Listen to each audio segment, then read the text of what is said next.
Welcome back to Natural AF. I'm Isaac. And I'm Alexa. And this show is all about reconnecting to our natural state of being and finding out what it means to be truly natural AF. And this episode, we get into some really interesting conversations with a legendary man who I consider a bit of a mentor, a role model, a friend, and just a legend. Yeah. So we've got Dave Armstrong from the Living Free movement on today, who is a dear friend of ours. I mean, he feels like family. Him and his family, we just love them to death. And you really can't get anyone more natural AF than Dave, in my opinion. He, as you'll hear in this episode, he's just lived so authentically. And I think he's done that for most of his life, even if he didn't really know it. But I think, I think he's been pretty divinely guided throughout his life. And, he does things big, and he's such a go-getter. And, he doesn't really he just sees the possibilities. He doesn't really see the limitations, which I love about him. So, it was a great chat we had with him. You know what I love about it too? If you talk to him and you see Dave, when you see the episode, he doesn't, say a bunch of spiritual sounding words. He doesn't talk about manifestation, this and that. He just is a real solid masculine dude who just does shit and stuff that he's interested in, stuff that he finds impactful and valuable. And he doesn't really waste time trying to I've never really heard him talk about manifestation and all. And that's really popular for people to talk about. We talk about it quite a bit. He just does it. Yeah. He's like, oh, I don't even know what goes on in his head, but he's like, oh, we're going to do a festival. Who do we know? He just asks questions. Who do we know that's done festivals before? People pop up and they show up. Cool. You guys want to work with us? Well, I don't even think it happened like that. I actually think he put it out. We have talked about doing a festival, from when I first met him, which was over a year and a half ago now. And then when they started talking about it, I think the people just kind of came, which again, to me, that just shows when you're living in alignment and, you're being of service to others and your intentions are pure, the right people just come. And I think Dave even said that during the interview. Yeah. He's such an inspiration. And I think people are really going to enjoy this conversation. Yeah. We talk about the festival a bit in this. And it was at the end of that festival that we felt a new wind of energy and inspiration to relaunch this podcast. Yeah, that's right. And it just goes back for me to when I met Alex Zach and Mike Winter out at Music and Sky back in California a couple years ago. And that's when I first got this inspiration to do a podcast, because people like Dave, and identify with him a bit, even though I think he's much more legendary than I am. And he's done some big stuff, and it's super interesting to hear him talk about the business that he's grown, or businesses, and the Antarctica stuff he's done. But for people like us that don't have this long history of doing yoga and Kundalini yoga and do all the, mantras and all this other stuff, we just go through life sort of by accident, finding our ways into these interesting stories and facing challenges, overcoming obstacles.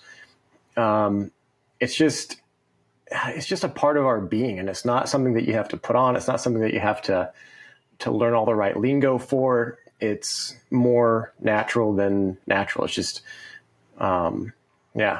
courageous, not limiting yourself to smallness when you're doing something. It's if you're going to do a festival, you might as well do something with thousands of people. And just being open to those possibilities and having this faith in yourself and in God that you're going to pull it off. And it's almost a little bit of, it's not arrogance, but it's this, of course, I'm, if I'm going to do it, if it's good enough for me, it's going to be amazing. And a lot of other people are going to enjoy it as well. And that's part of this podcast. It's part of the LFM, the Living Free movement that Dave began with his wife, Erin. And I can't wait for you guys to hear all about it, and hopefully join us on there, and we'll interact with you and see you at future events. Yeah, and it felt really fitting to title this episode Creating the New World, because that was the theme for the festival, was creating the new. And we talk about this during the episode, and that's what Dave's all about. He's all about solutions. He's all about creating the new. So that's what we're all about. So we love it. Yeah. But before we get into the episode, when this episode drops, we will have extended our Black Friday sale. So if you want to snag 20% off all of our products site-wide, get onto that now. The code to use is BFS20. Yep. So that'll get you 20% off site-wide. So head to naturalartform.com. The link is in the show notes, and take advantage of our Black Friday sale before it ends. And we're so grateful for everyone that's already supported our business and supported the show. And without further ado, we'll just jump right into it, this interview with Dave. Enjoy the episode, guys.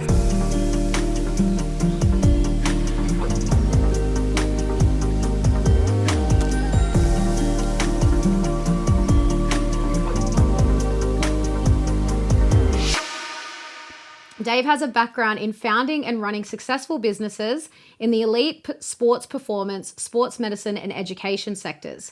He is also an accomplished adventure specialist, having led unique adventure experiences around the world, including sailing and diving in Antarctica, beyond Everest Base Camp, Vietnam veterans return tours, and multiple crossings of the Kokoda Track.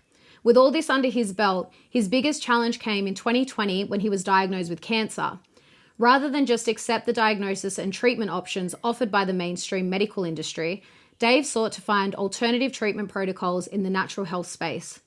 This extensive search inspired the creation of the HealMe platform, where members could connect with experts and access alternative health information free from censorship.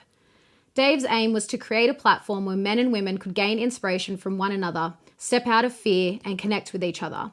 As the community grew, the platform expanded to what we now know as the Living Free movement, a one-stop community-engaged platform covering health, lawful remedy, growing and farming, spirituality, and education. The most recent accomplishment of Dave's is the success of the Living Free Festival, which was a first of its kind in Australia and hosted many talented independent music artists and an array of leading guest speakers, including international guests Cal Washington, Mike Winner, and Alex Zek. Dave is committed and passionate about expanding the Living Free movement to help inspire all members to live their best, most prosperous and authentic lives, and is focused on implementing major projects that help support health outcomes for as many people as possible. He is also on the board of InPower Movement, a platform designed to help people reclaim their authority with the use of commercial administrative process, and is a dedicated and engaged husband and father of 3 beautiful children. Welcome, Dave. Wow, what an intro. What an intro, indeed. Yeah, that covers about a sliver of it, man. But it's so good to have you here. It's good to be with you guys. Thanks. So we always want to open this up with our first-time guests and just ask you, like, what are some of your most significant life events that sort of led you to where you are today? And you might want to talk a bit about your background, how you grew up, in a nutshell, and how you got to where you are today. Well, it's been a big journey, as that sort of intro indicated, but probably the turning point for me, I was a dive instructor up in Brisbane. There was somebody who turned up to ask about, well, they were asking about dive gear, but they were telling me about an event that they were going to, which was a boat that was sailing to Antarctica.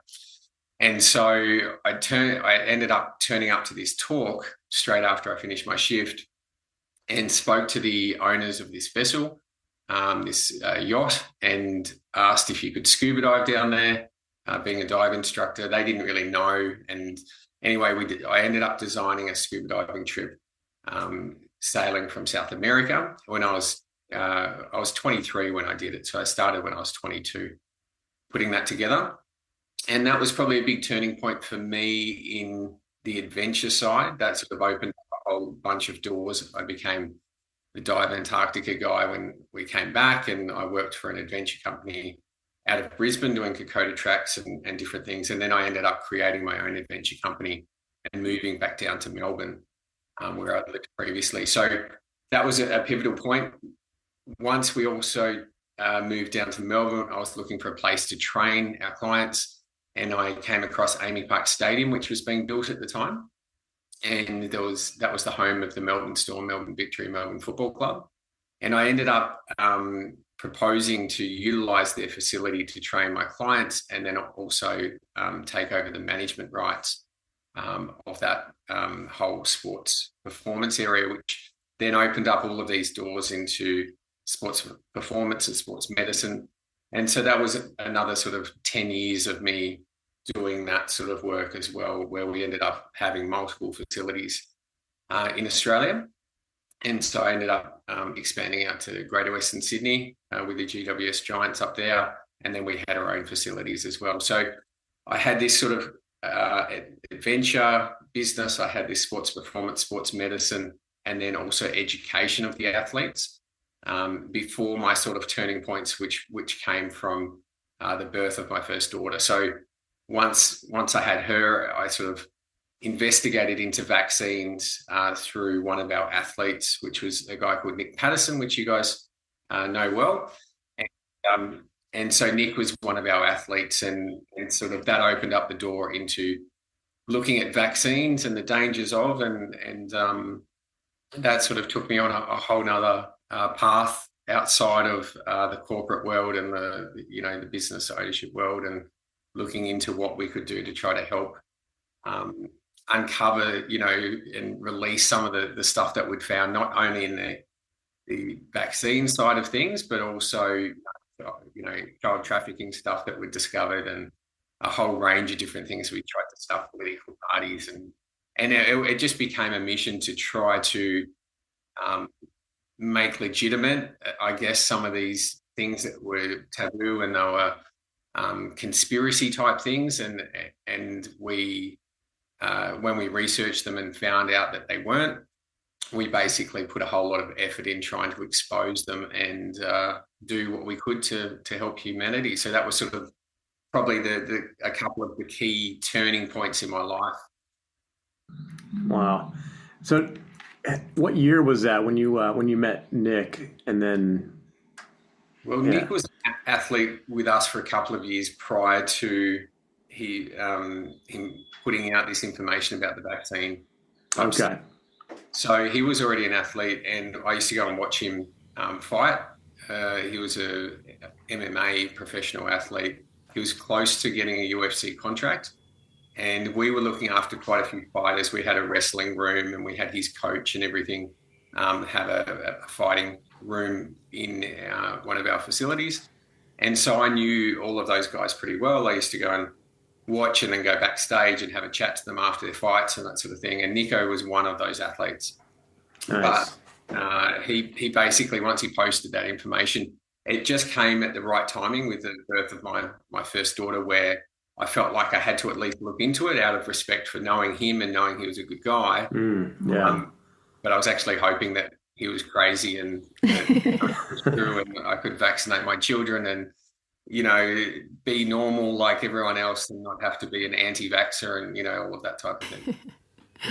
Yeah. Not that I forgot, but even like just reading the intro, I was like, that's another thing we could have added, the stuff that you and Nick have done together with the child trafficking. And we want to have Nick on, but we would actually love, maybe we can get the two of you on to talk about that together, because that could be a whole episode just on its own.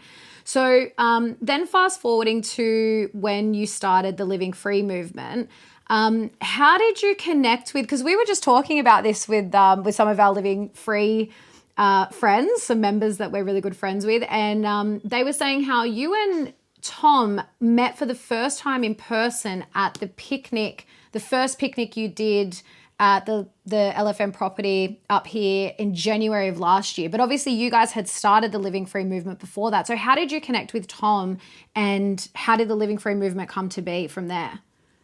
Yeah, so effectively, Aaron and I created the HealMe aspect of the platform, and we'd been in conversation with Tom about joining and helping with some of the podcasts and doing that sort of thing, based on the fact that we'd done some previous work with him.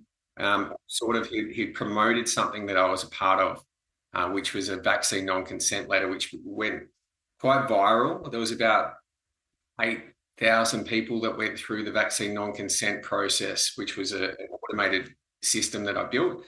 And Tom promoted it on his site. He'd become well known from a video that he did, which was you can't catch a virus.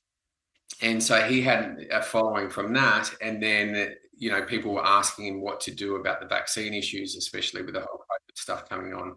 And he promoted the things that we were doing. And I saw the way that he was handling himself and, discussing stuff and promoting things. And so I just reached out to him and asked him if he'd like to be a part of HealMe and join us on that side of things. So yeah, we didn't actually meet for probably a couple of years, due to COVID and due to other circumstances, and then we caught up in person. Nice. Yeah. Was that part of the Empower movement, the stuff you were working on with Cal? No. So this was another project. So as I said, wow. I just was working on whatever I could to help people.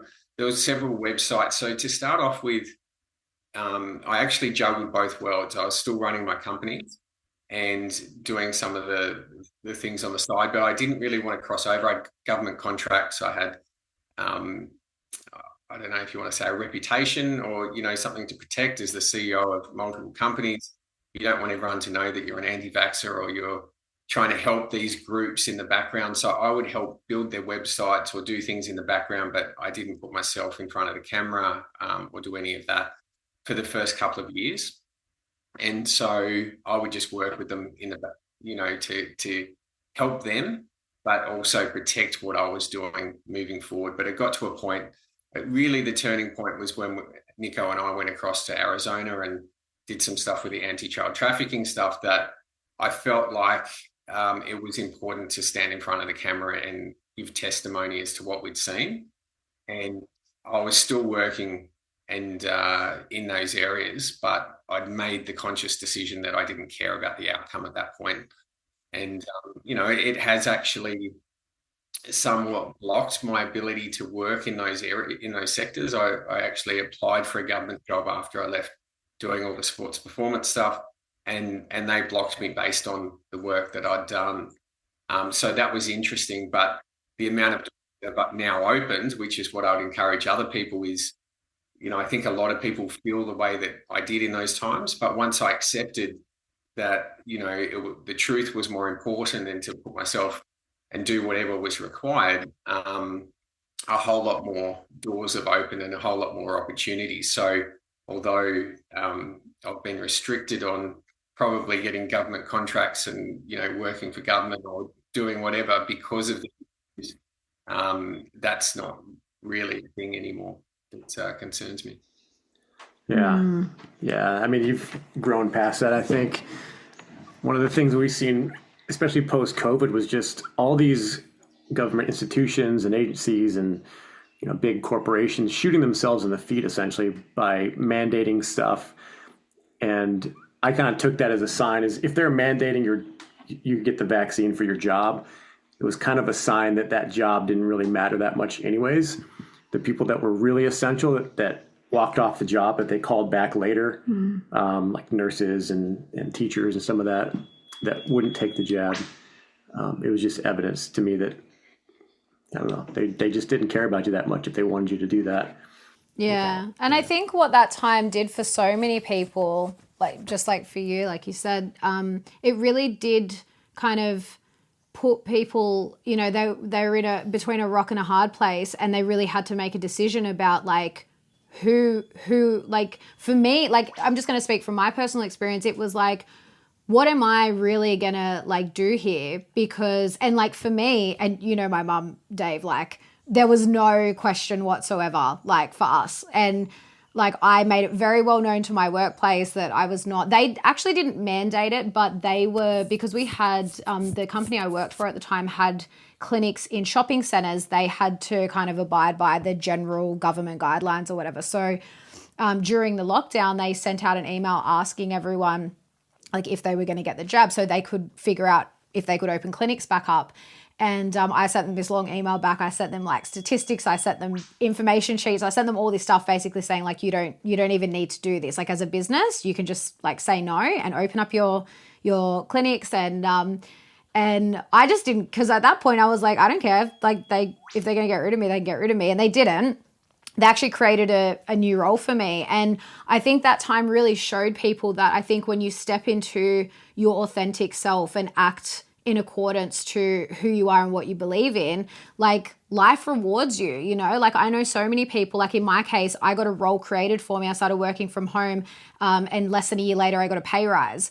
Lots of people left and started their own businesses and they were thriving. You know, they, like Isaac said, some did lose their job, but then they got called back and offered more money because they were so desperate for workers. So yeah, it's such an example of just stepping into your authentic self. And because I was going to ask you that, but you went down there anyway, with like, what was the turning point for you where you decided to like do that? And again, it was something that was important to you where you're like, I need to speak up about this. Yeah, I think we've all got decisions to make in that area, and you've got to pick what's critical on your life path as to, you know, to what you're going to stand up for. And, you know, to me, the truth was always important. And, you know, I mean, I tried a bunch of things the same as Nick. We were on that journey together right from the start. We did things together.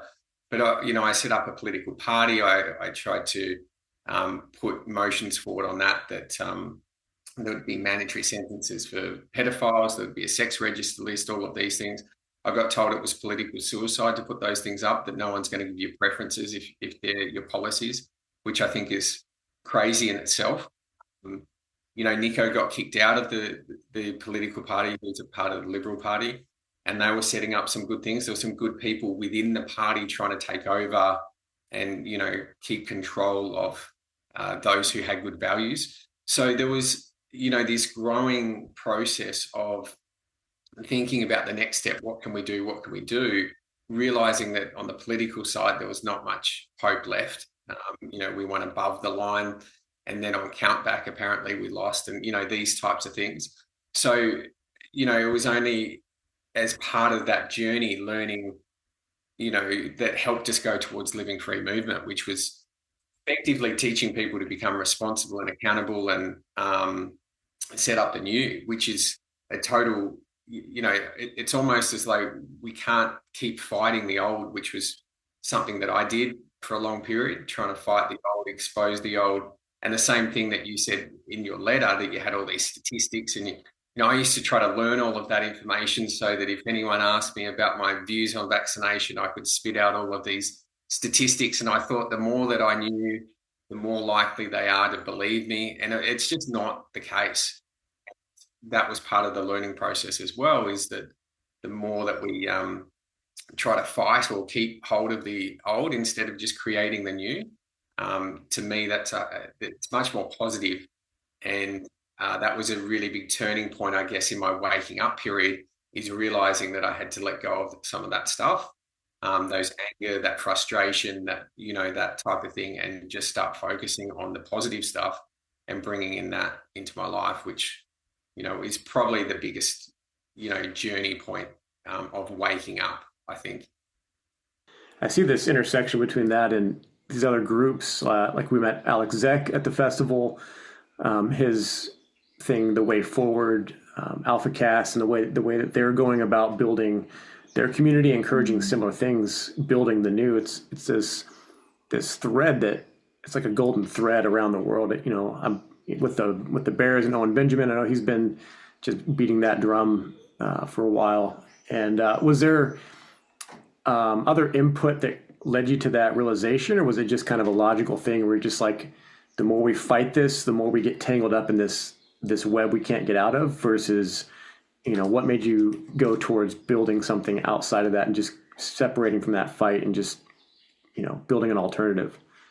Yeah, well, I mean, naturally, my background was building stuff, right? Building businesses, building adventures, building, you know, and obviously going back to those early years, I learned that at the age of 22, I set my target on scuba diving and sailing in Antarctica, which no one had done before, that I knew of commercially. And then I pulled that off, and knew internally that I could pull these sort of major projects off. So it was a natural thing to want to build, you know, something new.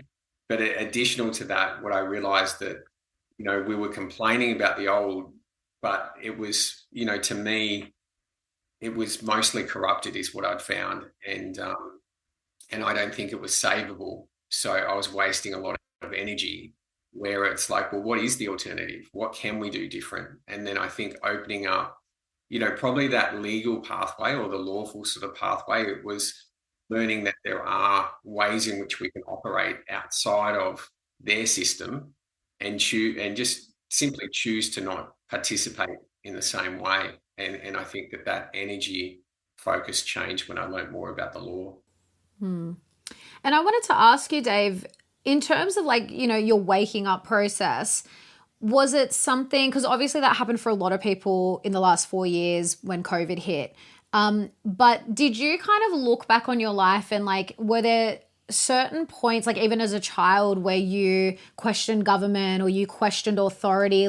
Could you look back, when you kind of quote unquote woke up, could you look back and kind of see some of the where you kind of had a natural inclination towards that? Or was it you were just whoa, all this kind of stuff came to you and it was in one go, it just hit you? No, I was a child. If you ask my parents, I questioned everything and would argue on everything. My dad was a lawyer, and I think I was the youngest of four. So I think I actually challenged him the most because I would.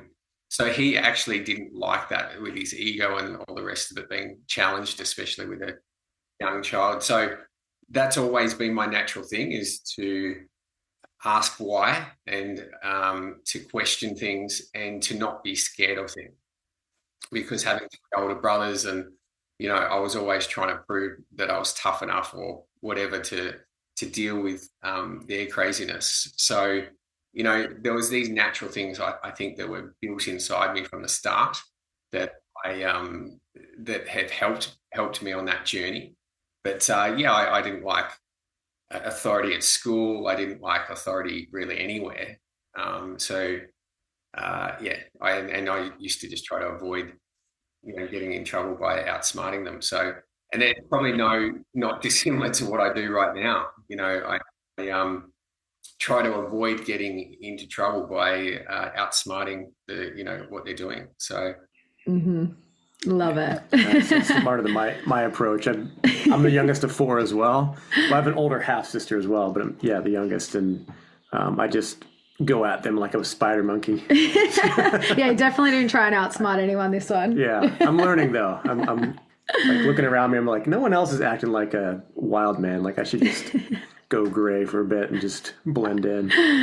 Yeah, but no, it's interesting because a lot of people that ended up kind of becoming more well-known, after COVID, and that was speaking out and became more prominent during that time. Lots of them said the same thing when they were interviewed, when they asked about how they grew up. Even for me, there were a lot of things that I was very asleep to, but I was the same. I used to question, I remember when I was really little and I'd ask my mum about something and she'd explain it and I go, but why? And then she'd keep explaining again. I go, but why? I just always wanted to get to the bottom of why. And yeah, there were definitely certain things that, I remember learning in school that didn't quite sit right, but then we're so conditioned through, I went all the way through the schooling system, and it just kind of get that natural inclination to ask questions, which I think we all have to some degree. It's just conditioned out of us. And I also always had a problem with authority. I remember considering joining the army at one point, and then I was just nah, I couldn't do it because I can't handle people telling me what to do day in and day out. So yeah, it's interesting now how that's manifesting, that these people are really letting that part of them shine, really.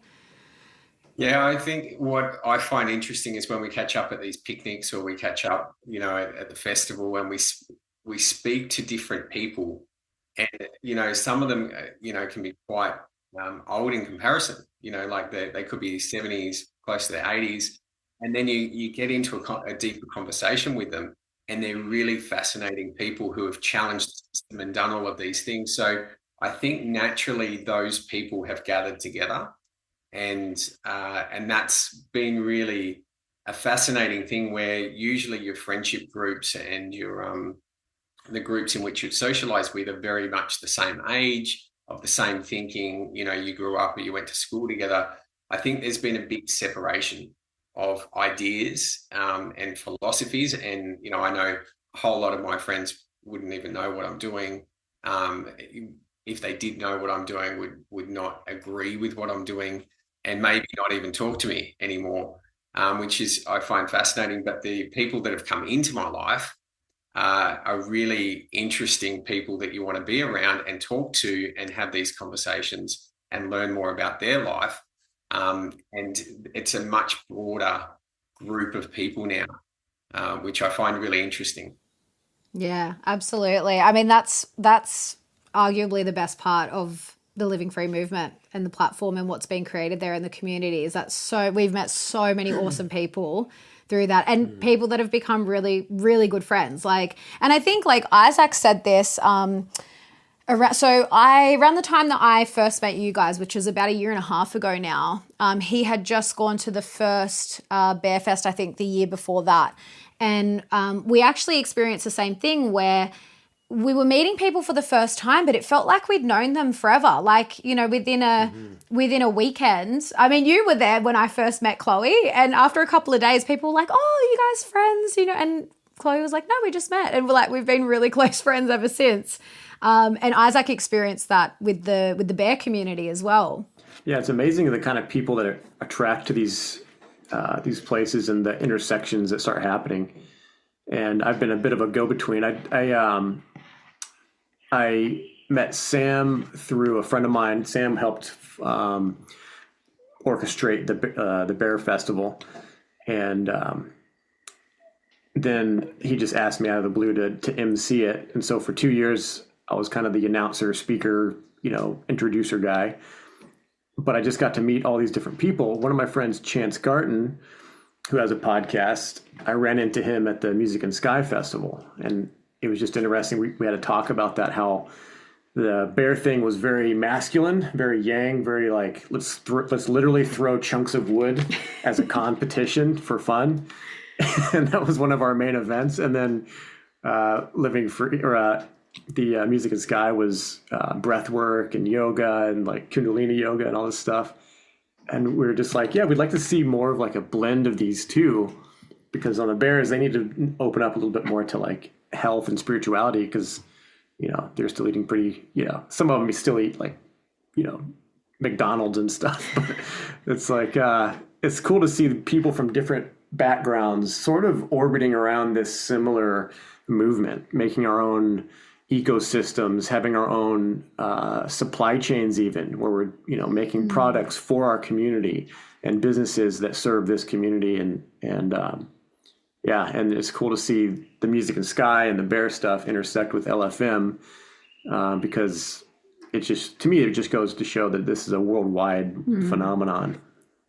Yeah, it sounds almost tribal, doesn't it? You've got the men doing these things, and, you know, you've got another group doing these more spiritual things. And I wonder, you know, as much as we're saying it's about creating the new, I wonder if it's more about going back to the old and some of these things that were successful for many years that were thrown out by society, because a lot of this connection and helping each other, you know, I mean, you look at some of the different groups who, that's the traditional thing. If someone was to get married, they would gather together and they would help build them a house.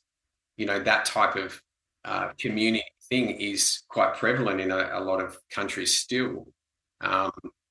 But I think we're going back to more of those days of like helping each other build, or, you know, trading amongst each other rather than having to go to the supermarket. Like, what we're trying to do is remove the reliance on the system. And how do we do that? Well, we need community, and we need a strong community to be able to do that. And we need good leadership to be able to help put some of those things together. So I think that that's really, you know, creating the new is also going back to the old and Absolutely. getting rid of the corruption and getting rid of the reliance on the system. Yeah, absolutely. I totally agree. Yeah, going back to the festival, for the people that haven't heard of it or weren't able to go because it's down in Australia,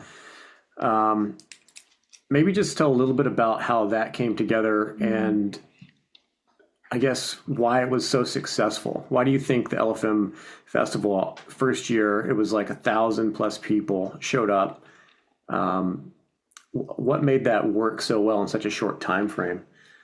Yeah, I think that there's probably a couple of things. The first thing that I would say is that I felt like it was being led from the very beginning, from a higher spiritual sense. There was something there that certain doors opened up and I lent into it, and then more of the right people came to help.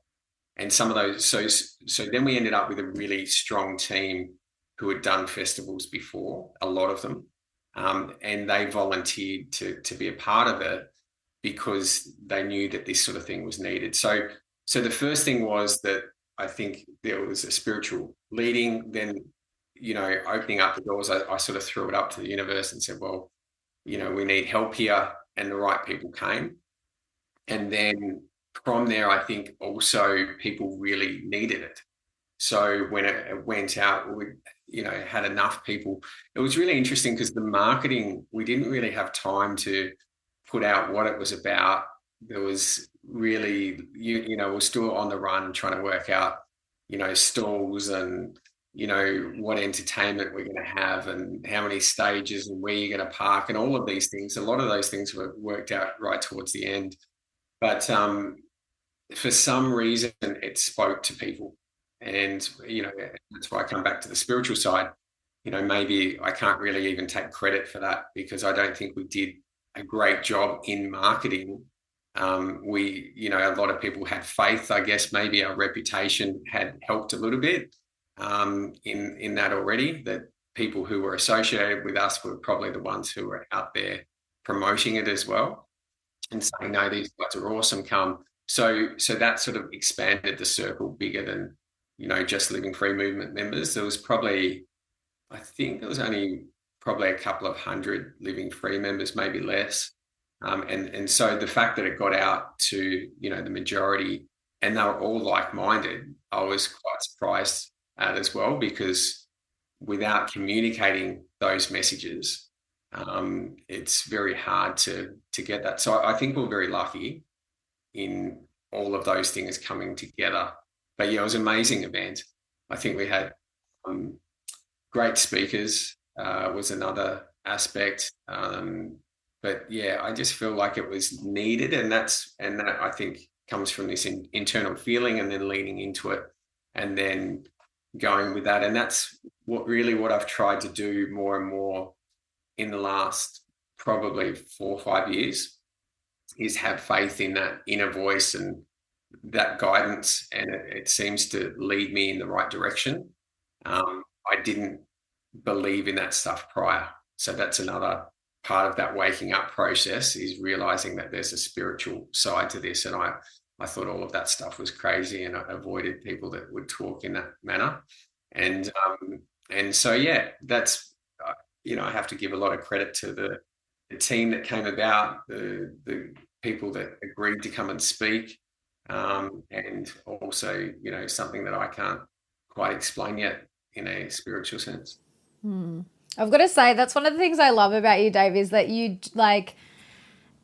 are I guess for people that don't know you, just on face value, you wouldn't think you're a spiritual guy at all. But knowing you, you actually are very tapped into that. But I think that's what I love, is that, and I think this is important for people to understand that might be new to it, is that you don't have to be all love and light and wear white robes and all of that to be spiritual. It's such a personal experience. It's different for everyone. But for someone like you that just to look at you, you wouldn't think, oh yeah, he's super spiritual, but you are very tapped into that. And like you said, now that you actually listen to that, it's leading you in the right direction. So it kind of makes things a bit easier, where you're not trying to force yourself into things and, coming up against roadblocks and trying to figure things out and do it all yourself. Because I think a lot of people fall into that trap of they're just so up in the mind and think they've got to figure life out. But it's really just an allowing, really. It's just allowing that divine source, creator, whatever you want to call it, like that energy into you and just letting that guide you. Yeah, and it's a mix of both, because people go too far one way in the spiritual side and they go, oh, God's going to make it happen, or, you know, I'm just going to leave it to this. That's not how this stuff works. Like, you know, the door gets open, but you still have to walk through it, and then you still have to do the hard work, right? Absolutely. But then you might hit roadblocks and you go, I don't know how to deal with this. And you sort of throw it back up there again and go, I need some help, like open up the right doors again, you know, that type of thing. So, you know, people, they get so caught up in the spiritual side of things and they don't actually do the works that it requires to come together. So it's, you know, it's pointless stuff, right? You could pray, you know, 24 hours a day and sit there and achieve nothing in your life. And be, you know, that's controversial for some people, is that, you know, but I don't see being a monk sitting there, I don't see that they're achieving anything, you know, praying all day. But I think it's the mixture of both. You've still got to go and do the stuff. But I feel like where we're going, if you have the right intent, which is a big aspect of all of this, that you're not going to get that help if your intent's not pure. You know, you're trying to do something good. You know, you can't just say, God, I want $1 million, you know, and you know, you don't even know what you're going to do with it to try to help or whatever. So there's got to be this aspect of the physical and, you know, bringing it into the reality, but then, you know, looking into the spiritual and being guided where you can. And that can be a really hard thing to juggle and to understand what to do. And I still am searching for all of those answers, but I think that that's part of, you know, I think what people might like about living free and, you know, the stuff we talk about is we're still trying to figure this out. We're not coming from this, we know it all, you know, come and worship us type situation. We're like, hey, if you want to be part of this journey where we're trying to figure out how to live and how to do this stuff, and we, you know, we've got no idea either, but maybe we've got some extra, you know, things that we've done that you might not have done yet, or vice versa. And the community actually has a whole lot that they bring as well, a whole lot of value. And you see it on the platform all the time. Like, we hardly even answer any questions anymore because there's so many valuable people within the community that will answer other people's questions. So that's the real important part, is not trying to be, I call it the God complex, like trying to put yourself up there as, you know, come and worship me and you'll get all the answers. Because what I find is the most important thing is the answers are inside of us. And so what we're really trying to do is encourage people to get to those answers inside of them, and to bring those talents forward, and to, you know, go into their purpose. Because if you have a look at everything that's done in society in a public view, everything that's promoted with a lot of money behind it, ads, you know, all the rest of it, it's always a distraction away from getting to know who you are. And I take the same thing on religions. You know, I said I was a big part of the sports area. That's just, you know, the Roman circus, as most of us know now, that it's a big distraction. And I'm not saying we can't have these distractions. I watched the rugby the other night, and, you know, I still enjoy doing those things, but knowing that it is a distraction, and that if you spend too much time doing any of those things, you're not going to get to know yourself properly. You're not going to be on purpose. You're not going to hear that voice that's going to guide you in the right way. Because I think, to me, there was always something missing in business. I could do these things, but I didn't have the same satisfaction as I have now, where I feel like I'm on purpose and I'm being guided more. And that's a very different, you know, place to be than previously. I dig it. Yeah, and that's something I saw when I was in, it is really notable at Music and Sky that you have all these people like Eileen McCusick, who's been on a lot of podcasts, another business owner, and I don't know if you're familiar with her, with Biofield Tuning, where she's working, well, now she's working with the sports field in Jamaica. She's from the States. She's from like Michigan or something, but she's working with soccer players using tuning forks to help them heal from injuries. And when I met her, she had just recovered from a femur fracture where she healed it in like 8 days or something with a tuning fork. And so there's people that could be like on a pedestal, like, oh wow, they've done these amazing things, they made these amazing discoveries, but we're just standing in a lunch line together, just talking, and I'll get these ideas, and I'm talking. I didn't even know that I was talking to the Eileen McCusick, but I had this idea about how we know, or we're basically remembering things. And I don't listen to a lot of spiritual podcasts, but I've since heard that sort of thing repeated on some of them. But it's like we're not here to like necessarily learn and become better. We're already kind of tapped in. We just have to remember how to access this stuff. Mm-hmm. And then right away she starts confirming that and telling me these stories about how she learned to use tuning forks accidentally, without any input, without anyone teaching her, just intuitively. And it's amazing what you can do with these things and just your voice. But coming together in these communities, it's so cool to see when all the ego is just dropped and you're there experiencing each other just as peers, as friends. It's like something comes from within and you start just sharing it and helping, and the whole group just gets smarter, gets healthier. And I see that for sure with the LFM and what you guys are doing. Because that top down, like, let's put, these people up on a pedestal and like worship them, like that really is like the old world. You know what I mean? And I think for people, if like you're not sure how to create the new, like look at the world as it is now and just do the opposite, basically. Like, because I think that is very much the old world, is this, and then to go a step deeper into that, that's kind of when you look at how the world's been set up by these, satanic quote unquote elites. They're not elites. They're from the lower realms. They're not above us in any way, shape or form. That's what it's about, the worship of man, which is the complete opposite of what we should be, which is the worship of God, or creator or source or whatever you want to call it.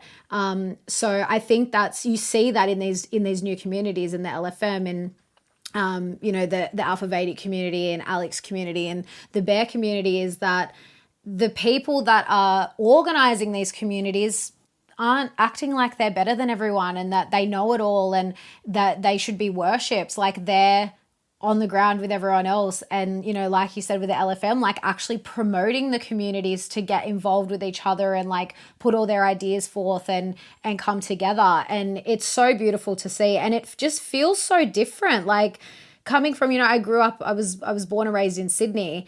And like before I moved up to the Northern Rivers, I was living, in an apartment with like hundreds of people, like hundreds, probably thousands of people on my street. They were all apartment blocks. I didn't know any of my neighbors. I didn't talk to anyone. I didn't know anyone.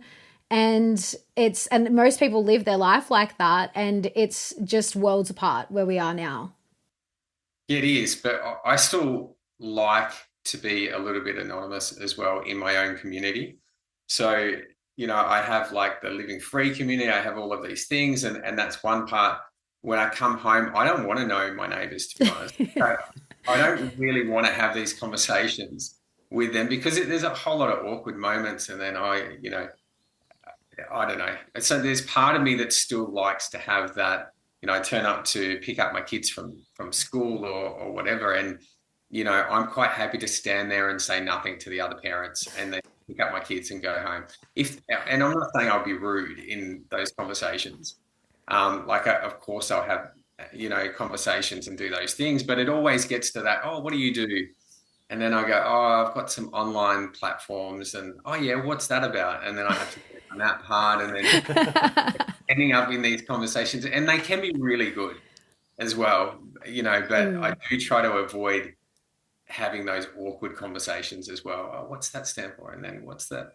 And, to me, I still like having that little bit of privacy in my life where I can just walk in and out. Nobody knows what I do outside of that. And yeah, there's still a lot of that aspect for me as well. I get that's probably safer for your circumstances, Dave. Dave Armstrong, the man of mystery. I think a little bit of keeping some of that stuff. It's like everyone on the community knows a whole lot about, you know what I mean? Like I share everything, the good, the bad sort of stuff. But when it comes to that sort of next part of your life around your neighbors and that sort of thing, if the conversation happens, I'll have it. But I don't go searching for these conversations. That's one thing that I avoid unless they sort of come to me, and I won't lie. But it's you're always sort of stepping that fine line of how much you want to tell somebody, how much do you really want them to know about you. Yeah.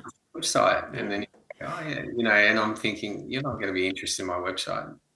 I have a feeling though, because you're the supplement stuff that you guys are getting into, your wife had mentioned something about doing them at the markets, and it'll be interesting to see what kind of, because when you're out in the field and people are like coming by the booth, we've noticed that like people will literally physically like almost stumble into us and be like, oh, this is the exact product that I needed. And then we talk to them and they're like awake to a lot of different things. So it'll be really interesting to see, like, in that setting, who your business attracts. Yeah. It's an interesting thing. I think I guess because part of my waking up process was when this stuff was really taboo and conspiracy stuff. And, if you mentioned it to anyone, like I had arguments with staff,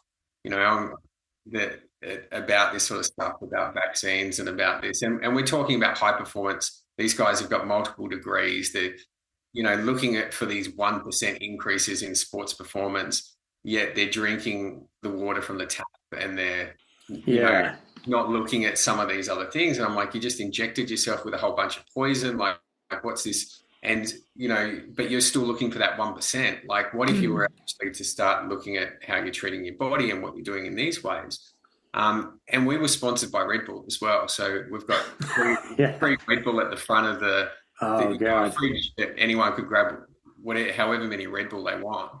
And our athletes coming in, and I'm sitting there trying to justify that, our sponsorship, it's not too bad. It's just a little bit of caffeine, and caffeine's not too bad. And, trying to do all of this. And I'm like, as you sort of learn more, you think back at some of the crazy things you've done as well in what your morals were, I guess, previously in picking up. But I think it's now becoming like a lot of the topics are becoming more into the mainstream. We're being more accepted. So, having a conversation at the market, you're more likely to run into somebody who's also thinking the same way. And so that community of thinkers is growing. And, but my ideas have pretty much stayed the same. It's just the acceptable conversations are now shifting into the fact that some of these are now normal conversations, or you're seeing it a bit more in the mainstream media where they're talking about some of these topics that they've never talked about before. And so I find that interesting that things are shifting, and I guess we have to shift a little bit with being more open to these different public situations. Yeah, absolutely. I do social media management for the Australian Vaccination Risks Network. It's a bit of a mouthful. It's just the AVN for short. And it's really interesting now seeing, like, when I'm posting things, the comments. Like a recent post that I posted was someone talking about how she used to, look at mums that didn't vaccinate and the anti-vaxxers, and then she changed her mind because she had it was Candace Owens talking about this. She had a severe vaccine reaction when she researched them. She saw the truth. She chose not to vaccinate her kids. And the amount of comments that said that I used to think the same, but since COVID, I'll never I looked into it, I'll never vax my kids again. There were multiple comments like that. Even the ones that weren't like quote unquote anti-vax, they were still like we got lots of comments asking like, are there any vaccines like that you would recommend? Are some worse than others? So lots of people are questioning, and that's, I mean, I've said it, maybe not from day one, but probably from the time that I kind of woke up and went through that whole process, because it is a process, I'm adamant that it was one of the best things that could have happened to us, as a collective. Oh, yeah. COVID was great.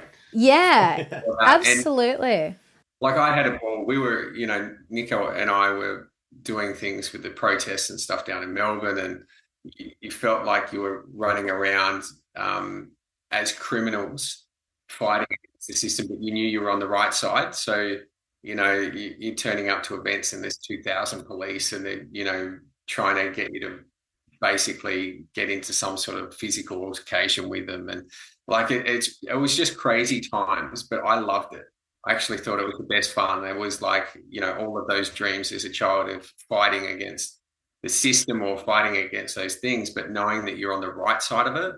Yeah. Like I don't know if you're like this, Isaac, but I always tried to like watch movies where, like say Point Break, where they rob all the banks and thinking, could I pull that off?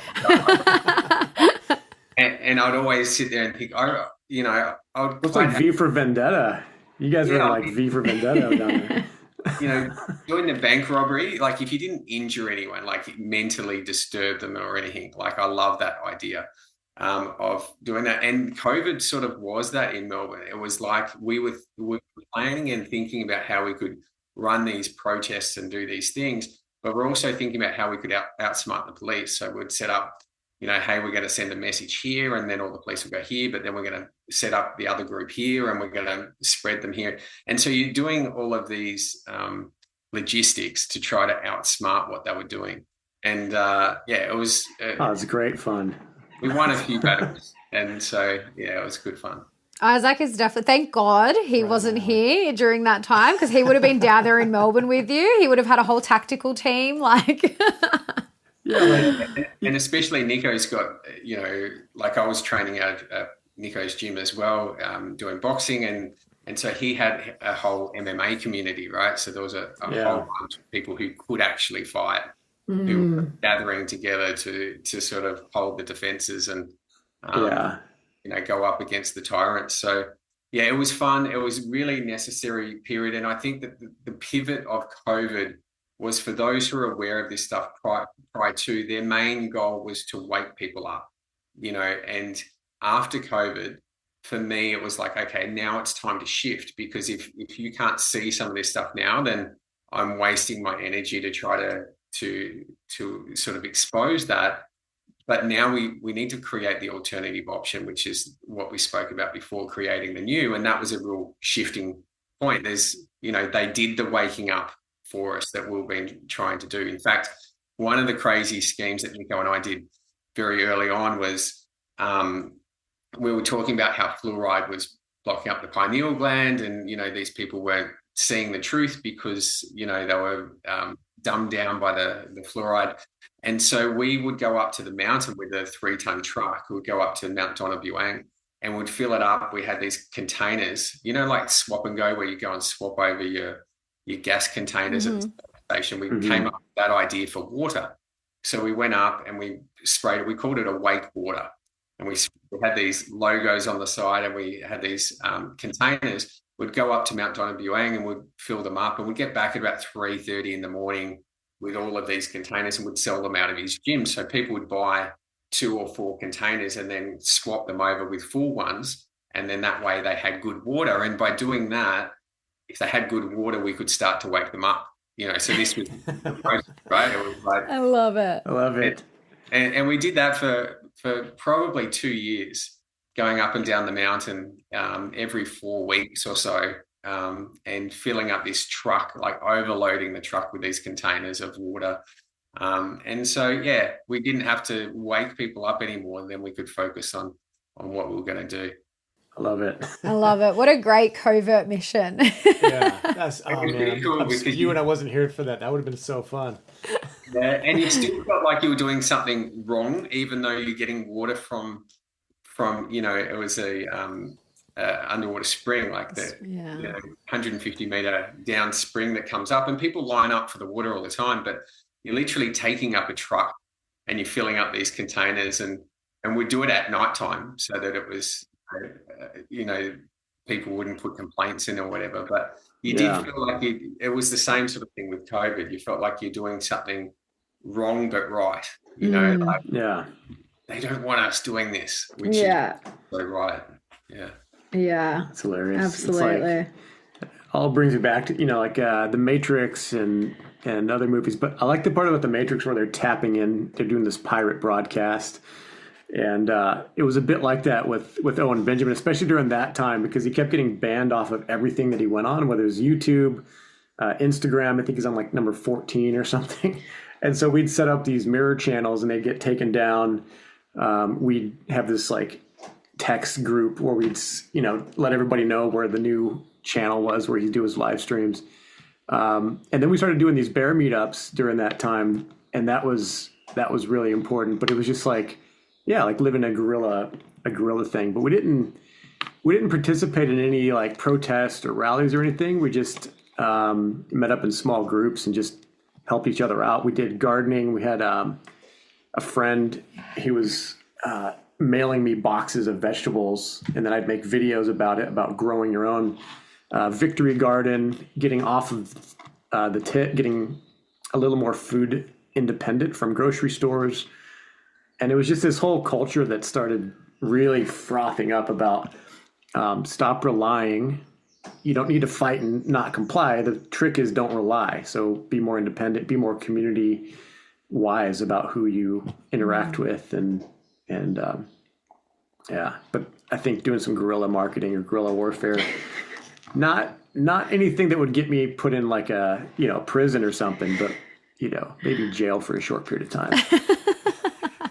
Yeah, there's something fun that we could tap into. I mean, I'm not a protest guy otherwise, but the fact that they didn't want us to protest, that's why I went and did it. So, but once they took that away, like you're allowed to protest again, like I wasn't going to turn up and yell at a building for freedom.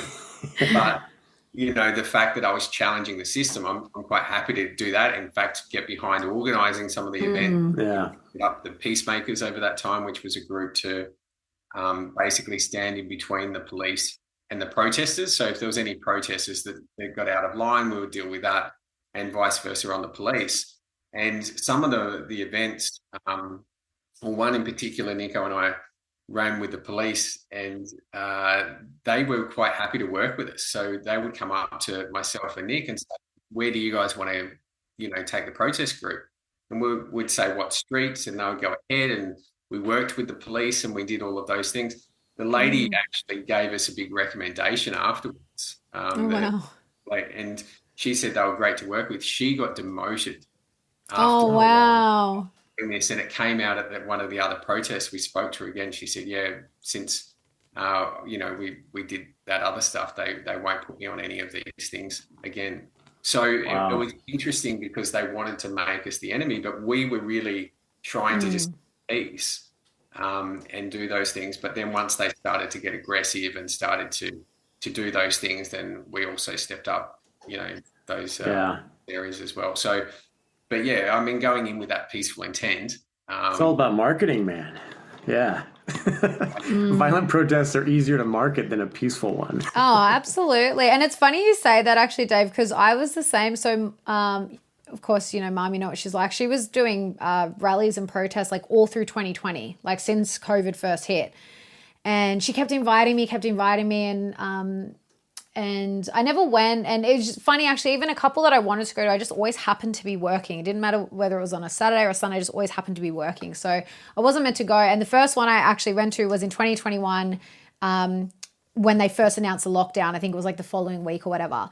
And honestly, it was such a peaceful protest. It was like so many people. And it was so like during that time, like for me, it was so nice to be around like thousands of other people that were like-minded when I was, everyone was so used to like being the only person on their street, like, against this stuff or whatever. And then that night on the news, just all this stuff that like didn't happen, like, and there was a drama. Yeah, like there was a, and because they obviously plant people. Like I fully believe that, whether it's the police or whoever, they plant people and then they have the news crews there ready to catch things. And like, I saw a few things that happened that we were kind of like, it's a bit off. And we could feel like at the end of it, we kind of felt the energy change and we just left. because there was a guy in the crowd like fire throwing, and we were like, that's weird. Like, this isn't not a festival, like a carnival. It's not, why would someone be there throwing fire? And then jugglers and and then that night on the news, it was like someone lit a fire and they had to, police had to go in and put it out, and like some guy punched a horse, and the actual video of the guy that punched the horse, he didn't touch the horse. Like, it's just, they'll turn it around. Like, they have to invert it, right? Like, most of the people that go, it's a peaceful protest, but they have to invert it and make it sound like it's violent and these people are crazy anti-vaxxers, and they shouldn't even be out. If they were saying that if COVID's cases spike, it's because of the protest, and everyone was like, but everyone at the protest like doesn't believe in COVID, and they're not going to get tested. So how does that even make sense? Yeah, but I mean, there was something about the protest that was special. So for those who went, and a lot of people talk about Canberra, I never went to the Canberra one, but they talk about how special it was.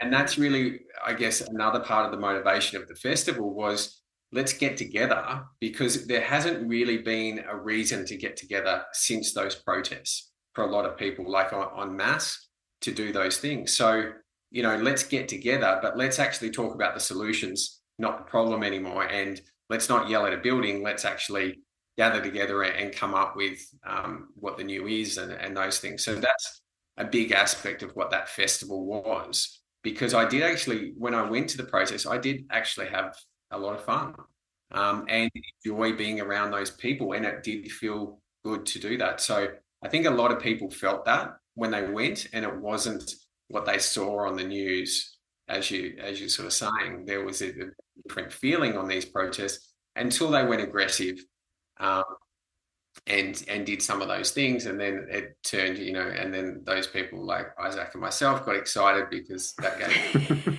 the permission to then step it up to that next point. But in general, they were very peaceful and they had that intent. But yeah, once they start punching people, you've got a reason to get involved.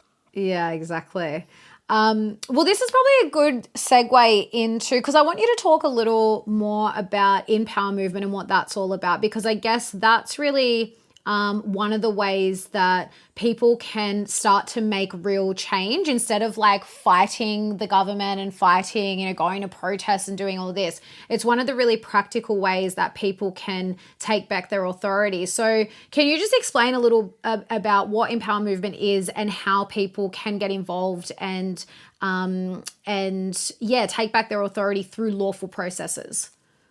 Yeah, so Empower Movement, I got involved with probably 6.5, 7 years ago now.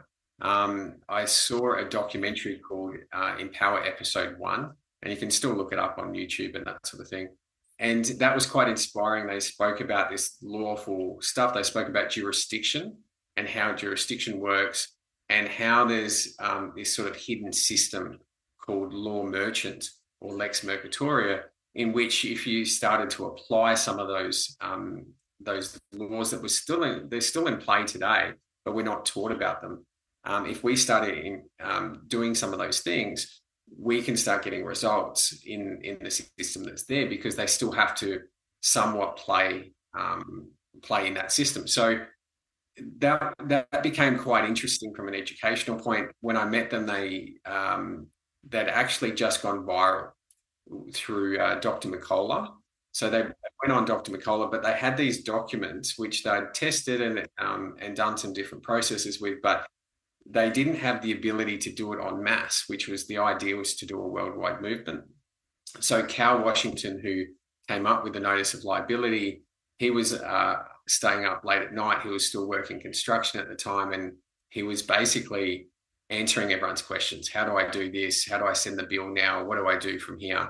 And it became quite obvious that they needed, processes in place and systems in place. That's when I sort of got involved with them, and then I ended up helping to build a whole lot of those things and building the automation and learning all of these things. So it took quite a few years to get all the systems built to then relaunch on a worldwide scale. But they did a couple of groups where the first cause that they were doing was smart meters. And smart meters were effectively what's on your house, or on your electrical or water smart meters, and they're basically tracking all that information, sending it back. A lot of them were catching on fire and causing fire issues on the houses, and some of them burning down.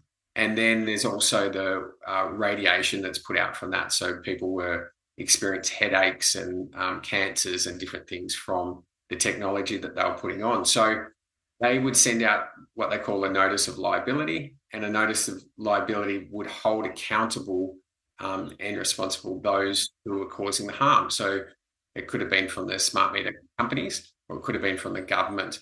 And they were sending them these documents using these processes, and then effectively billing them. So it's sort of flipping the system. So it's accepting what they're doing under a thing called a conditional acceptance, and then putting your information on the top, or your agreement on top, which was that they're going to pay you for every day that they can't prove that it's safe, or that they remove this technology. So that's in essence what they did. Now they've got a few more agendas, and they've spread worldwide.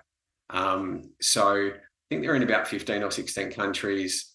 They've got vaccination, geoengineering, 5G, and smart meter being the original one.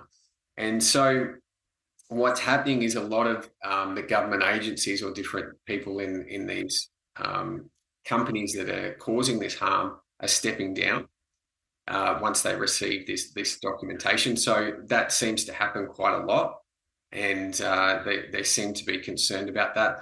And the other part of that is this billing process, which I think has the ability to be the new financial system. Is effectively they're sort of taking money from the old system in these bills of exchange, creating that, and then moving it across, and they'll do some sort of crypto with it, be able to trade with it. So that's where they're currently heading with it.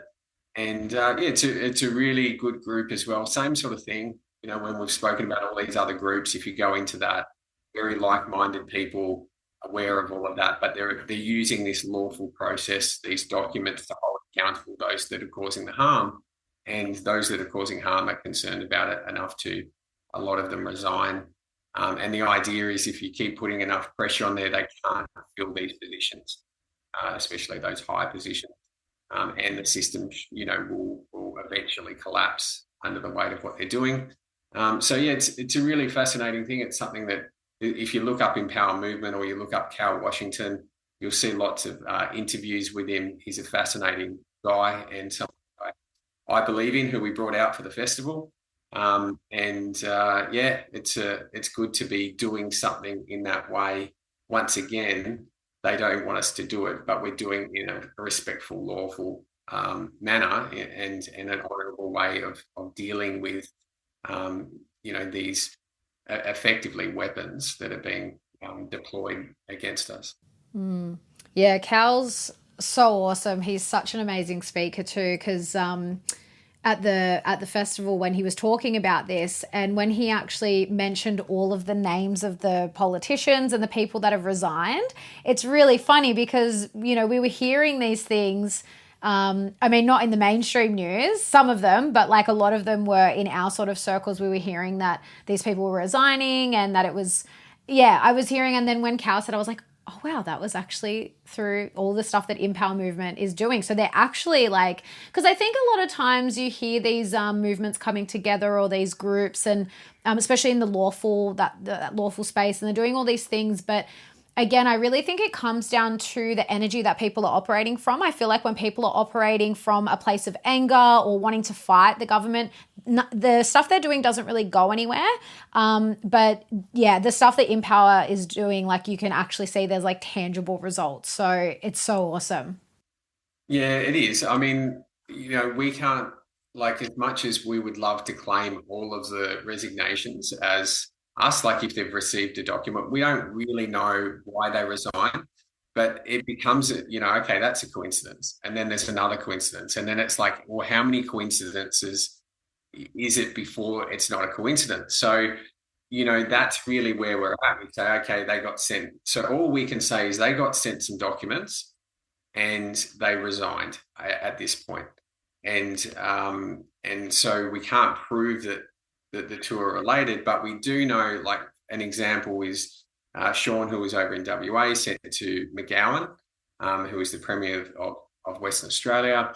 He sent a document there, and he got a note. He used a notary for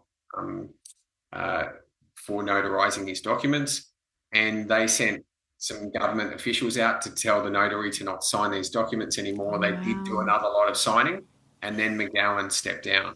So then there's like coincidence and then there's some extra information that if they thought this stuff was rubbish, they would just throw it in the bin. They wouldn't bother sending anyone out to talk to the notary and do those things. So, I find that interesting. A lot of the resignations you'll hear when they happen, they're kind of shock resignations. Like they've still got a lot of time on their term.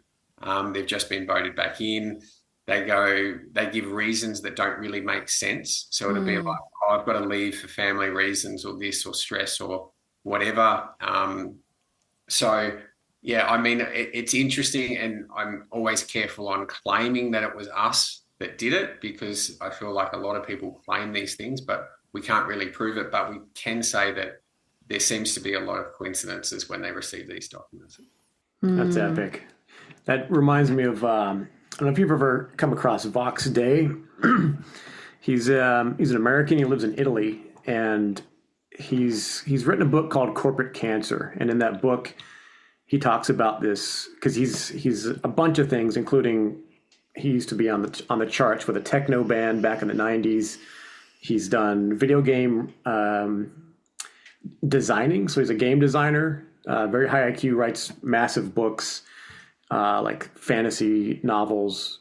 He's a fighter, like all this stuff. He's a weird, what do they call that? I don't know. He's like Michelangelo or something. Like he has all these different facets. But anyways, one of the things he likes doing is being a thorn in the side. Like he's banned from Google Campus.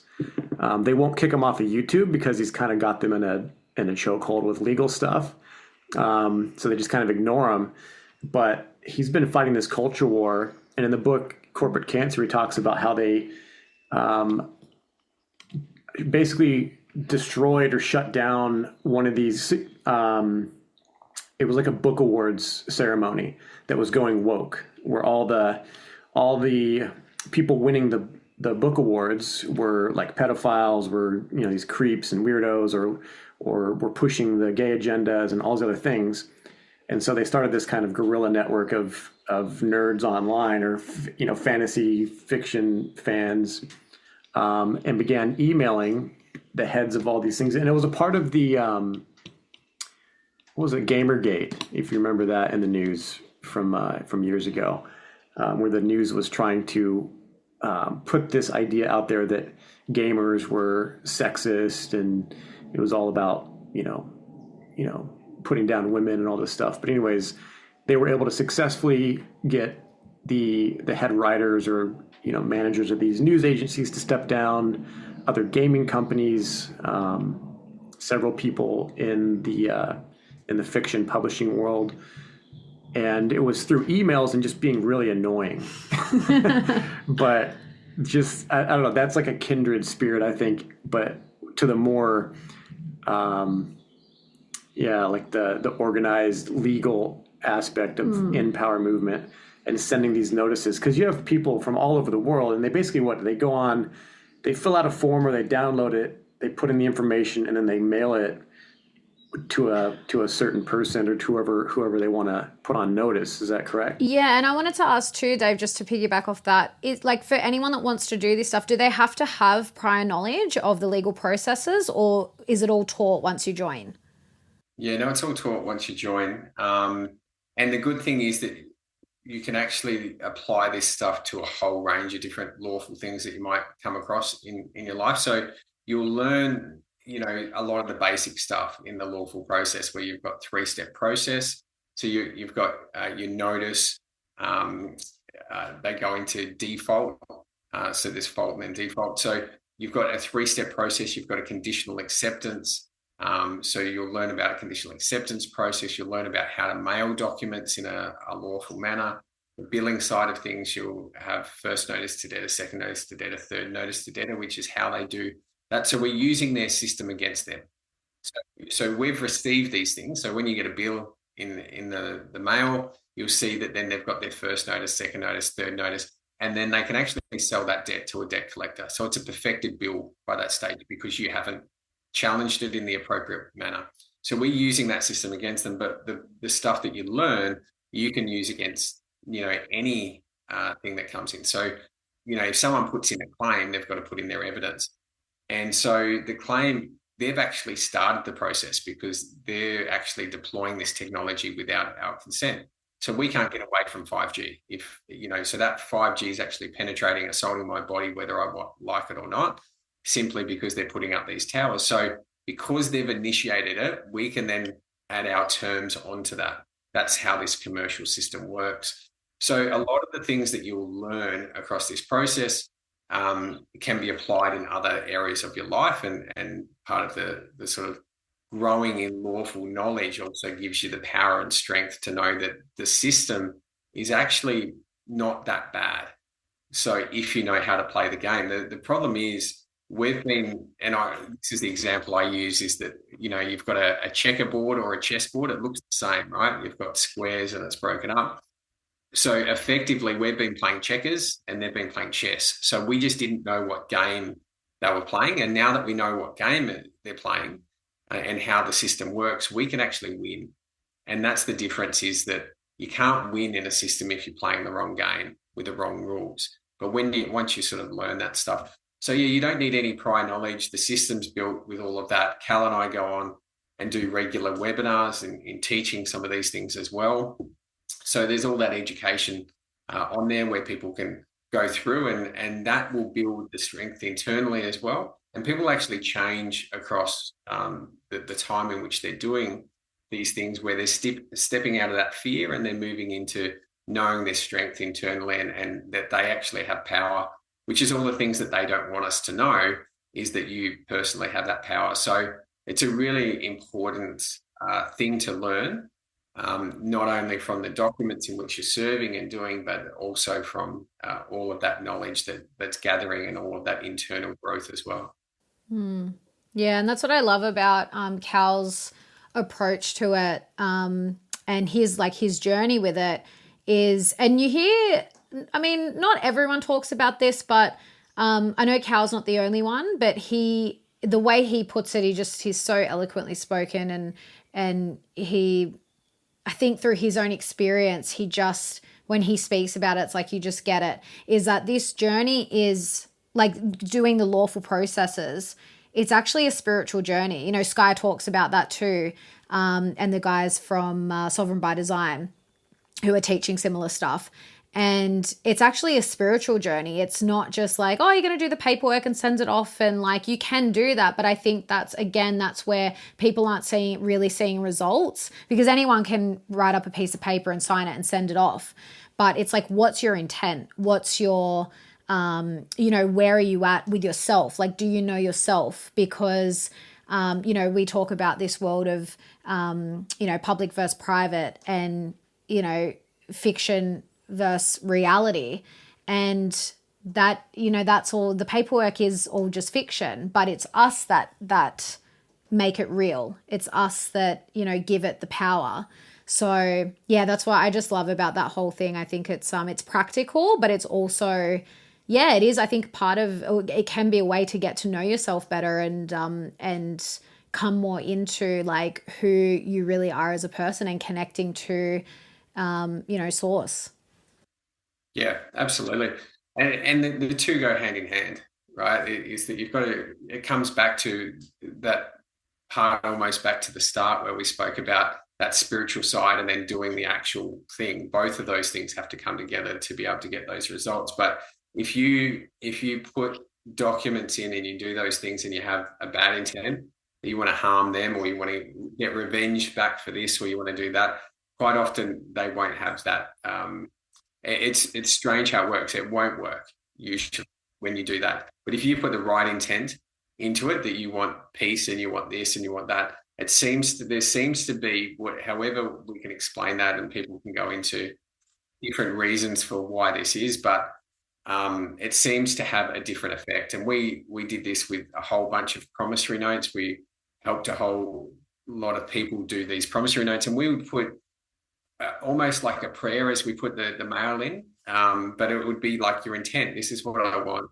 And we would never allow someone to get back into debt. It was always about getting them out of the system as the reason to help. But we had a whole lot of success by doing that, where people were getting their credit cards paid off and their bank loans and all of those things using documents, just using their system. If you understand that you can actually put in paperwork for this stuff, but a whole lot of people tried to replicate that, but I think their intent was different. So it was like, greed. I want to get this money and I want to do this and I want to buy a new car or a TV or whatever. And so they wouldn't get the same results. And so I've seen this time and time again over the last 7 or 8 years that I've been doing this stuff, is that when people have the wrong intent, and I also think that that's where the world's going. We spoke about those festival groups, or those groups who are doing good communities. I think it's their intent, the reason that they're going to be successful. And those who are that old world thinking of greed, monopoly, treating people badly and, getting ahead for doing that, which is actually the corporate world that I came from, is that you'd often see people rewarded for behaviors that weren't good. And so I don't think that that's the world that we're moving to. And I think there's a change that the people who have that good intent, who are trying to do good things with their knowledge and using their purpose, what they're here for, I think that those people are going to be rewarded or given more responsibility to bring those things forward. And those who have got the bad intent, they're most likely going to collapse. And you see it quite a lot, where a group of people get together, but they're pushing fear and they're doing this stuff. And I won't have them on the platform. I won't promote these groups. I won't do that. The next thing comes in and they're saying, oh, on this date, we're going to take over the courts. We're going to charge this. We're going to do, this sort of type things. We're going to be sheriffs and we're going to arrest the prime minister for treason of whatever, whatever the next wacky theory is. Those dates never come forward, never happens. The group usually internally collapses because there's ego and greed and whatever else that's in there. And you see it time and time again. So I don't think they're going to be successful. I think those who want to do good and have got the right intent for it and listening to that purpose will be those that are going to be given those responsibilities in the future. Absolutely. Yeah, I 100% agree with that. And I mean, I had my own experience with that, with just like a fine that I received. And this was like 2021, and it was around the time when I started to just hear about how, a lot of the law, the way it's set up is very unlawful and that we shouldn't have to pay taxes and whatever. But I didn't do any research, didn't really look into stuff. It was like when I was first introduced to it, and I got a fine, and I was like, and I actually think I got the fine during lockdown. So I was like, fuck this, I'm not paying it. And I just started sending them back. Like I just was sending them like return to sender, because apparently people had done that and that had worked. Apparently, I don't know. I don't actually know. And it ended up going on so long that they canceled my license and registration, or suspended it because I hadn't paid the fine. The fine just kept getting accumulated and accumulated. So I think what was maybe $100 and something fine turned into like $500 or something. And like, I was just like so angry and fighting it. And then by the time I started to learn more, I was like, I'll just take it to court. I couldn't take it to court because it had been too long. And then I ended up getting pulled over for having driving on a suspended license and registration. And then I had to, and that was like $2,700 worth of fines. I got like 4 separate fines for that. And then I was like, well, I've got to take this to court because I can't pay that. And it was just interesting because the first one, again, it was like there was a lot of anger. There was a lot of like, fuck the system, fuck the government. I was like, I'm not doing that. And nothing panned out. Actually, sorry, just to rewind, I had written a couple of notices too, but I didn't do it. I didn't do the 3-step. I didn't do it within whatever, the 28 days and whatever. And I think the first notice got them to lift the suspension, but that was only for a period of time. Then it got suspended again. Then I got pulled over. And then the second time, so then when I opted to take it to court, I didn't end up going to court because I had adjourned once, and then the next date I wasn't prepared because I was going to be representing myself. Anyway, I ended up filling out the form to have them hear the matter without me there. And I just fully surrendered because I actually got to a point where I was like, I actually don't want to put energy into this. And I didn't have that fighting energy anymore. I was just like, I just don't care. If I have to pay the fines, I'll pay the fines. I would much rather be putting my energy elsewhere. Like Isaac had just moved over at that time. I was like, I want to put my energy into my new relationship and all the things that we were doing here. And I wasn't even there. And then I got the matter, the result emailed to me, and they knocked off $1,000 off the fines. And I was like, okay, well, I wasn't expecting that. And that was including the court fees. It was I ended up paying $1,200 less than what the original fines were. And honestly, that's all I could put it down to. I was like, my energy had completely shifted. Every time I was wanting to fight and I was angry, it just went nowhere. It turned into a bigger issue.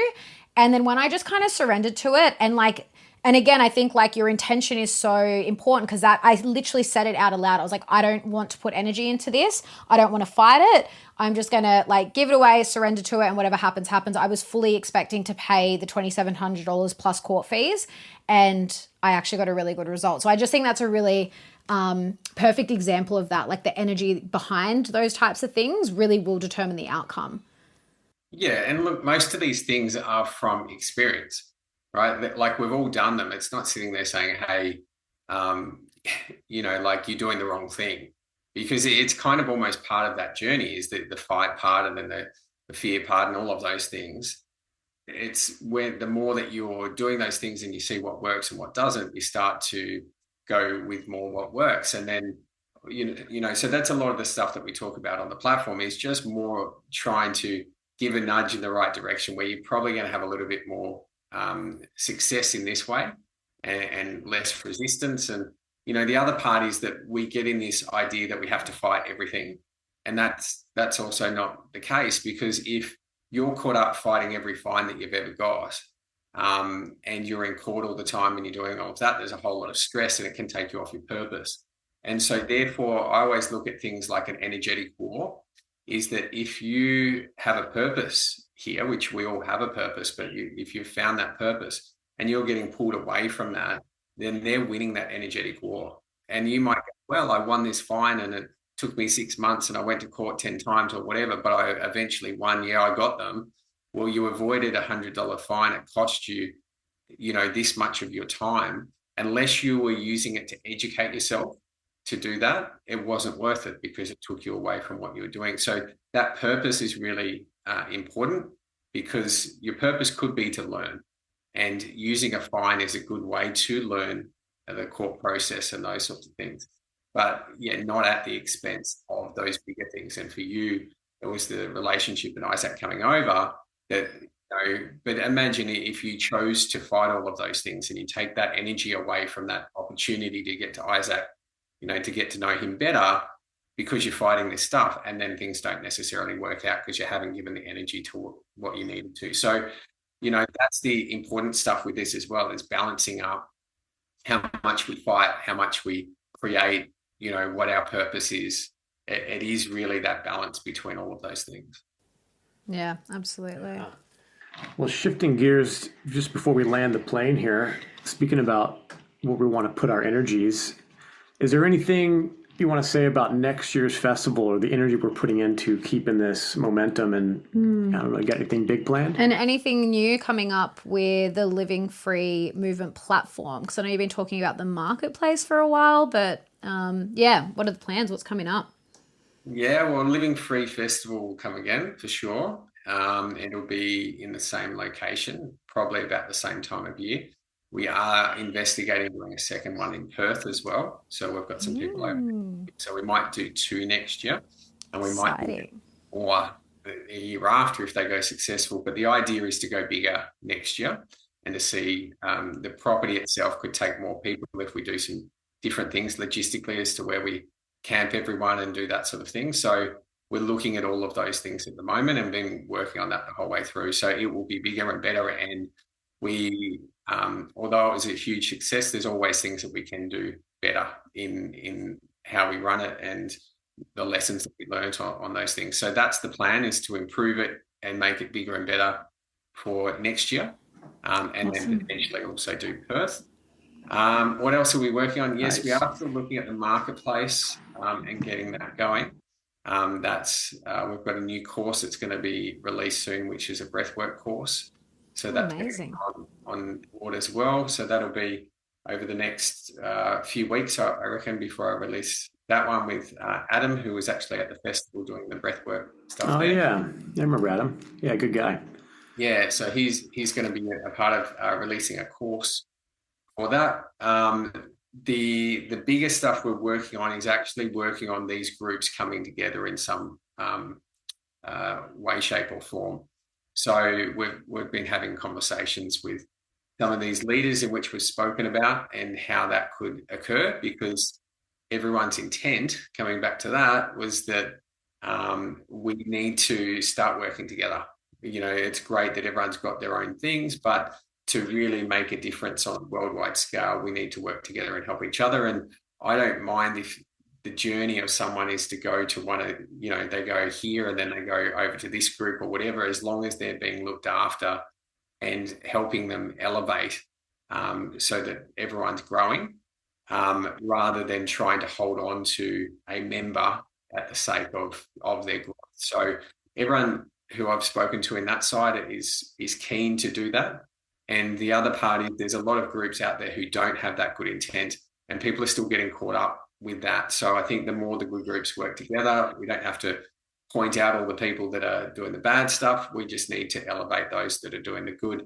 And by natural way, they will actually fall off more and more, and people will get onto track. And as long as they get within, you know, some of those groups that I've mentioned, I'm sure there's a bunch of others that are also good with the same intent,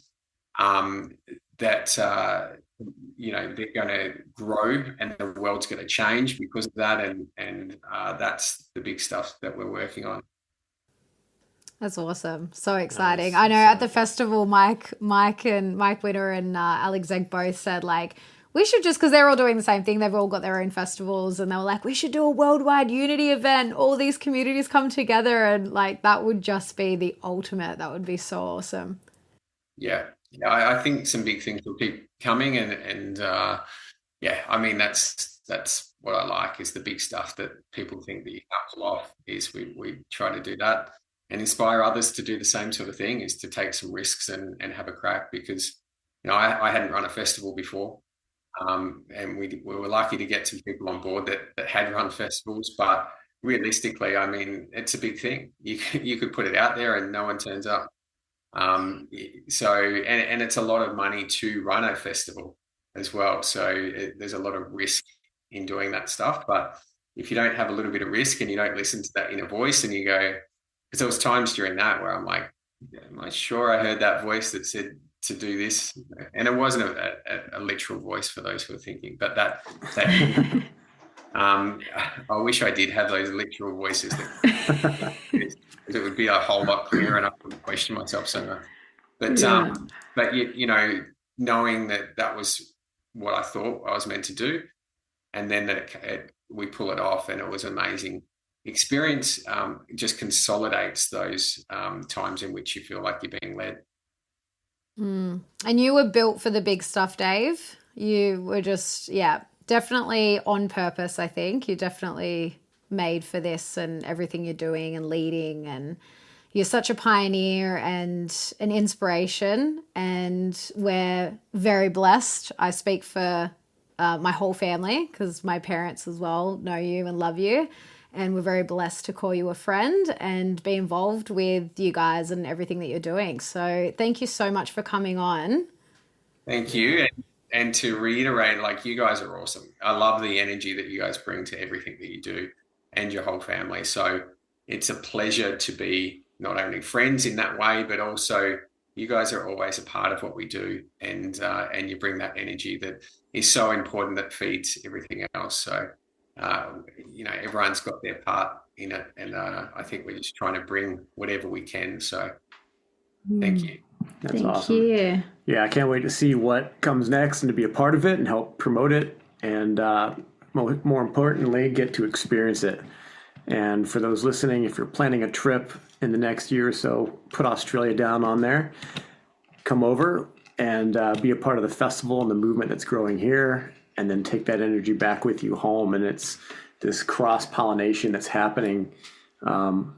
We don't need to change the world. We just need to, if there's things within us that we need to change, that's where we set our focus. And then we come together with like-minded people. And then through that energy, we'll see transformation.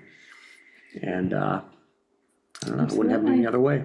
Yeah, awesome. Well, we'll pop all of your links in the show notes, Dave, because you've got a lot going on. So we'll just pop down all the websites for how people can get involved in all the different things that you're doing. And thanks again, and we'll chat to you soon. Thanks, guys. Pleasure. That was a powerhouse interview and a half. I am, blown away by just moving here and meeting someone like Dave and being able to work, with him and for him and I just, behind the scenes, I'm helping editing some of the videos from the LFM festival. There's some amazing talks from Mike Winter, from Alex Zek and Cal Washington, and those are going to be up on the platform hopefully in the coming weeks. So if you haven't joined the LFM, the Living Free Movement, check out the links in the show notes and join us. Yeah, for anyone that's not aware of the Living Free Movement and what the platform's actually all about, definitely check it out. We've got the links in the show notes.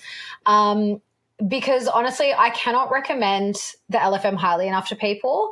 For anyone that's wanting to explore, alternate ways of living, whether it's through health, whether it's through lawful processes, whether it's learning to grow your own food, there is just so much content on the, each individual platform. And just the value you get, for $200 a year, you get access to all the platforms. And I think there's 5 or 6 of them. And you couldn't get through all of the content within a year. There's so much on there. There's regular weekly webinars that you can join live and ask questions live. They get some of the most awesome people on from all over the world, experts in their field. Plus you get an amazing community of people. We've literally met lifelong friends through the Living Free movement. And can't recommend them highly enough. Definitely check them out if you haven't already. And definitely look out for the next festival. They'll be doing another one next year. Not sure when yet, but I know it's going to be epic, whatever they do. Yeah. So my favorite is Academy, and that's the one where Ali Demigard came in, right? So right after the people that tried to shoot Trump's ear off, allegedly, Ali Demigard comes in shortly after that, and with Dave, and they talk about what was going on behind the scenes possibly, and some of the things that Ali notices, who's got a very specific set of skills and a very interesting story. It's just, you don't see that kind of stuff, that kind of collaboration on too many other platforms. And the Academy, the lawful me, spiritual me, there's stuff going on week by week that you couldn't get through if you took every day your whole life. It's just going to keep growing and adapting. And like Dave said in the interview, they don't claim to have all the answers. Even when Ollie Demigard comes on, he doesn't outright say, well, for some things he does, but he doesn't really outright say how it happened, what actually happened. He just looks at the evidence and disproves the mainstream narrative and how that couldn't have happened. Right. And that's what I love too about, because most of the people they have on too are kind of like that. They're we don't have all the answers, but this is the evidence we have for what we do know about, their particular field or whatever it is. And it just invites more questioning and people to open up their minds and just be, more open-minded and more fluid in their thinking, and being able to make their own mind up about things instead of just taking mainstream narratives or, even in the truther community, just taking something that someone says and just, applying it as that's the absolute truth. Yeah, and it's open for other people's opinions and questions and all that as well. So when they do one of these live calls, at the end of it, typically they let people come in with their questions, or Dave reads them out if they're written in the chat. And it's more interactive. It's very personable, and yeah, I think that's really unique across the space, especially for the price. So yeah, and we've also got a link to InPower, which Dave also talked about. So for anyone that's wanting to get involved with that, that's interested, that link is in the show notes too. So check that out. We fully support everything that Dave does because he is an absolute legend, and again, he just does everything with such pure intentions, and he really does want to be of service to people and create a better world for our future, for our children. Yeah, and I just feel honored that he's on our show because he's not one to really put himself out in front of the camera too much, except for the LFM when he's asking questions and stuff for the guests. But it's he's kind of just quietly working behind the scenes, and it's just cool that he was able to pop on here and talk more about his personal story and where he came from, because I think that's such a interesting trove of wisdom, that guy. Yeah, absolutely. So don't forget to take advantage of our Black Friday sale. Get 20% off of everything on our site, including the already discounted 3-pack of Alleviate. 3 of them is 15% off. You take an additional 20% off of that. So it's, a really good time to get stocked up. Get in, guys. This is one of our biggest sales of the year. So the code to use is BFS20. We'll have that in the show notes with the link to Natural Art Form. So check that out, and we will see you next time. Peace.